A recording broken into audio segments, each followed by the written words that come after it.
అందరికీ వందనాలు. Welcome to our channel క్రైస్తవ పునాది. మనం ఈరోజు వాక్యంలోని ప్రశ్న జవాబులు చెప్పుకుందాం. మరునాడు ఆయన ఏ ఊరికి వెళ్ళాను? మరునాడు ఆయన గలిలయకు వెళ్ళెను. ఆయన ఎవరిని కనుగొన్నారు? ఆయన ఫిలిప్పును కనుగొన్నారు. ఆయనని వెంబడించమని ఎవరితో అన్నారు? ఆయనను వెంబడించమని ఫిలిప్పుతో అన్నాడు. ఆంద్రయ, పేతురు అను పట్టణపు కాపరస్తులు ఎవరు? ఫిలిప్పు బెత్సయిదావాడు. ఫిలిప్పు ఎవరిని కనుగొన్నారు? ఫిలిప్పు నతనయేలుని కనుగొన్నాడు. ధర్మశాస్త్రంలో మోషే ప్రవక్తలను ఎవరి గూర్చి రాశారు? యోసేపు కుమారుడైన నజరేయుడగు యేసు అని అతనితో చెప్పెను.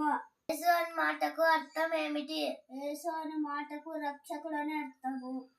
Thanks for watching. ఇలాంటి మరిన్ని వీడియోస్ కోసం మా ఛానల్ లైక్ చేసి సబ్స్క్రైబ్ చేసుకోండి, అలాగే షేర్ చేయండి.